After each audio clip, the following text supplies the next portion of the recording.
നിറമുള്ള ഓർമ്മകളും കളിചിരികളും ഉണ്ടാകേണ്ട കുട്ടിക്കാലം മിസൈലുകളും കാതടപ്പിക്കുന്ന വെടിയൊച്ചകളും ഇല്ലാതാക്കിയ യുദ്ധത്തിൽ തകർന്നുപോയ കെട്ടിടത്തിലെ അവശിഷ്ടങ്ങളിൽ നിന്നും ശേഖരിച്ച നശിച്ചു പോകാത്ത ഏതാനും ചിത്രങ്ങൾ മാത്രമാണ് മെയ്സ യൂസഫ് എന്ന ഈ കലാകാരിക്ക് യുദ്ധശേഷിപ്പായി കിട്ടിയത്. ഗസയിൽ നിന്നുള്ള ചിത്രകാരിയായ മെയ്സ തന്റെ കലാസൃഷ്ടികൾ പ്രദർശിപ്പിച്ചിരുന്ന ആർട്ട് ഗാലറിയാണ് ഇന്ന് ഈ വിധത്തിലായിരിക്കുന്നത്.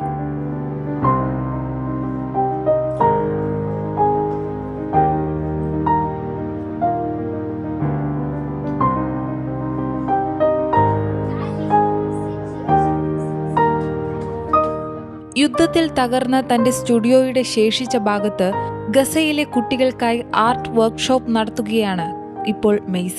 പ്ലേ ആൻഡ് ഹോപ്പ് ചിൽഡ്രൻസ് അസോസിയേഷന്റെ പിന്തുണയോടെ ഇവർ ചിത്രരചനയ്ക്ക് ആവശ്യമായ പെയിന്റുകളും പേപ്പറും വാങ്ങിയാണ് വർക്ക്ഷോപ്പുകൾ സംഘടിപ്പിക്കുന്നത്.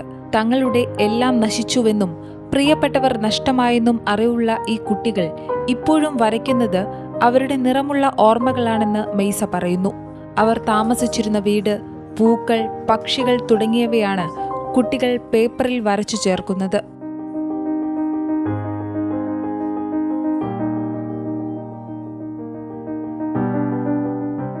مرسمي هو عالمي الخاص، أوقات فراغي كلها بقضيها في المرسم. في كل إشي أنا بحتاجه لأنتج أعمال فنية، تجاربي كلها، سكتشاتي، كل إشي. مسيرتي الفنية لأكثر من 14 سنة كانت بالمرسم، كلها صارت تحت الركام. قدرت إن أنا أطلع لوحاتي من تحت الردم، لكن كلها غير صالحة للعرض واتدمرت يعني بشكل جزئي أو كلي. യുദ്ധഭീകരതയുടെ കാലം മാറി സമാധാനത്തിന്റെ നാളേക്ക് വേണ്ടിയുള്ള കാത്തിരിപ്പ് ഈ ചിത്രങ്ങളിൽ കാണാമെന്നാണ് മെയ്സ പറയുന്നത്. കുട്ടികൾ അനുഭവിക്കുന്ന ഭയം, ഉത്കണ്ഠ, സമ്മർദ്ദം, തണുപ്പ് എന്നിവയ്ക്കു പുറമെ അവർ കടന്നുപോയ പ്രയാസകരമായ അനുഭവങ്ങൾക്കും നഷ്ടങ്ങൾക്കുമപ്പുറം അവർ ഇപ്പോഴും ഉള്ളിൽ സർഗാത്മകത കാത്തു സൂക്ഷിക്കുന്നുണ്ട്. തങ്ങൾ നശിപ്പിക്കപ്പെട്ടുവെന്ന് അവർക്കറിയാമെങ്കിലും നഷ്ടമായതെല്ലാം തങ്ങളിലേക്ക് മടങ്ങി വരണമെന്നാണ് അവർ ആഗ്രഹിക്കുന്നത്.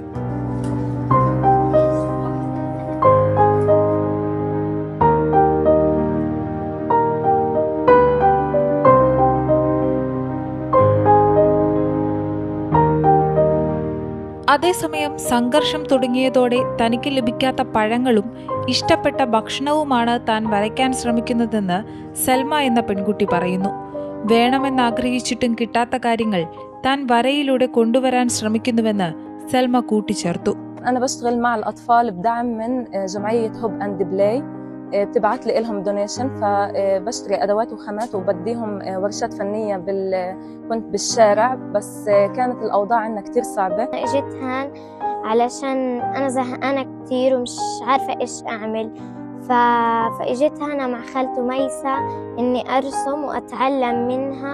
وإحنا مرة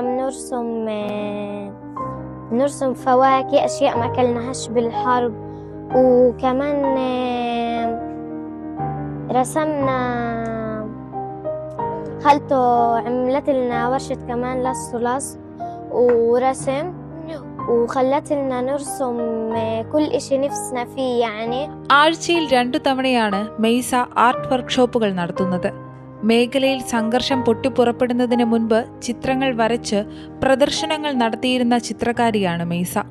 എന്നാൽ എല്ലാം നശിച്ചതോടെ പ്രദേശത്തെ കുട്ടികൾക്ക് വേണ്ടി പ്രവർത്തിക്കുവാനും പ്രതീക്ഷയുടെ തണലിലേക്ക് കുട്ടികളെ ചേർത്ത് നിർത്തുവാനും മെയ്സ തന്റെ തകർന്ന കെട്ടിടത്തിന്റെ ശേഷിച്ച ഭാഗം ഉപയോഗിക്കുന്നു.